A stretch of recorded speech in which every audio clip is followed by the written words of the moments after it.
Motivational story સંભળાવીશ. હું એવી આશા રાખું છું કે તમે ધ્યાનથી સાંભળજો. એક નાનકડા ગામમાં એક છોકરો રહેતો હતો. એ ખૂબ બાળ છું અને તે બધાય કામ તાળે રાખતો હતો. તેને આદત હતી કે તે જરૂરી કામને પણ લેટ કરતો. તે કારણે તે ભણવામાં અને જીવનના બીજા મામલામાં પાછળ રહી ગયો હતો. તેની આદત હતી કે તે જરૂરી કામને પણ લેટ કરતો. એક દિવસ ગામમાં એક બુદ્ધિમાન સંત આવ્યા. ઘણા લોકો તેને મળવા માંગતા હતા. એક છોકરો પણ એને મળવા ગયો. તે વિચારી રહ્યો હતો કે તે સંત તેને કોઈ ટિપ્સ આપે જેનાથી તે તેના મિત્રોથી આગળ નીકળી જાય. જ્યારે તેનો નંબર આવ્યો ત્યારે છોકરાએ જઈને કહ્યું કે કૃપા કરીને મારી મદદ કરો. હું મારા જીવનમાં બધી બાજુથી હારી ગયો છું. હું મારા ક્લાસમેટ અને મિત્રોથી દરેક ફિલ્ડમાં પાછળ છું. કૃપા કરીને તમે મને જણાવશો? સંતે પ્રેમભરી નજરોથી જોયું અને કહ્યું કે તું તકલીફમાં એટલા માટે છે કારણ કે તું સમયની કદર નથી કરતો. ચાલ હું તને એક વાત સંભળાવું જેનાથી તને સમયની કિંમત સમજાઈ જશે. છોકરો ખૂબ ધ્યાનથી સાંભળવા માંડ્યો અને સંતે વાર્તાઓ કરવાનું શરૂ કર્યું. એક રાજા હતો. એ ખૂબ જ દયાળુ અને ઉદાર હતો. તેને તેની પ્રજાથી ખૂબ જ પ્રેમ હતો અને તે હંમેશા પ્રજાની મદદ કરતો.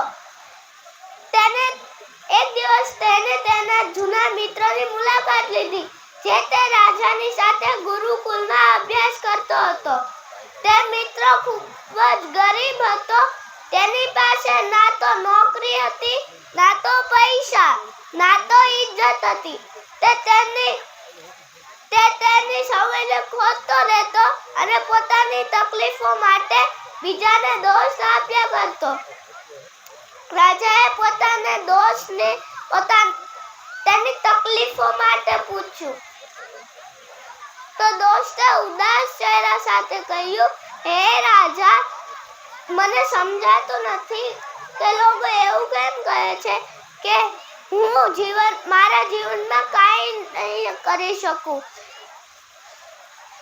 મને સમજાતું નથી કે હું શું કરું. રાજાએ કહ્યું કે ચાલ આપણે એક ડીલ કરીએ. દિવસ 7 એની પહેલા તું મારા ખજાનામાંથી જેટલું સોનું અને રત્ન લઈ શકે એ બધા લઈ લે. એ બધા તારા થઈ જશે. દોસ્ત ખૂબ જ ખુશ થયો અને રાજાનો આભાર માનીને જલ્દીથી ઘરે આવ્યો. તેને પોતાની પત્નીને બી આખી વાત કહી. તેની પત્ની બી બહુ ખુશ થઈ અને તેને કહ્યું કે તો તમે જલ્દી જાઓ, કિસ્મત આપણા પક્ષમાં છે. તો દોસ્તે કીધું, અત્યારે નહીં, અત્યારે મને ભૂખ લાગી છે, મારા માટે જમવાનું કરો. પત્નીએ ફટાફટ જમવાનું બનાવીને આપ્યું.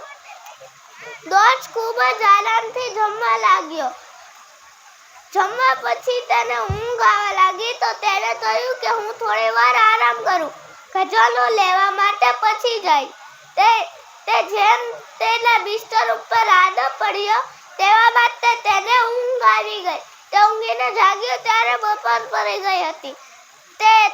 તેને તેની સાથે 2 બોરા લીધા અને મહેલ તરફ નીકળવા માંડ્યો. માથે ખૂબ ગરમી પડતી હતી એટલે તેને એક ઝાડ નીચે આરામ કરવાનું વિચાર્યું.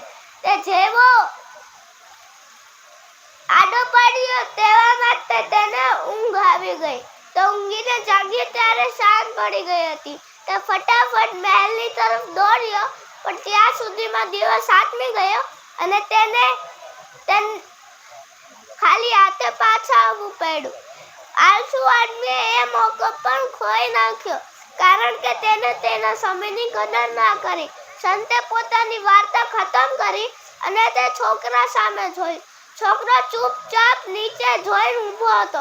તેને તેની ભૂલ સમજાઈ ગઈ હતી અને તેને તેની જાત પર શરમ આવવા લાગી હતી.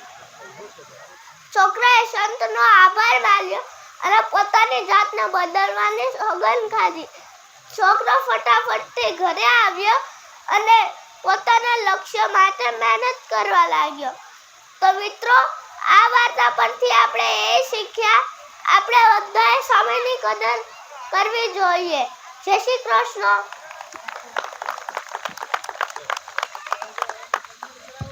ખૂબ ખૂબ આભાર નિવાન રાકેશભાઈ ભાલાડા. તેઓનું સન્માન કરવા માટે હું ધીરુભાઈ પણસારાને વિનંતી કરીશ કે નિવાન રાકેશભાઈ ભાલાડાનું સન્માન કરશે. આપણા જ બાળકો આપણા જ મોટિવેશન છે. એવું કહીએ કે નાખો અમને જિંદગીની આગમાં, આગને ફેરવીશું બાગમાં.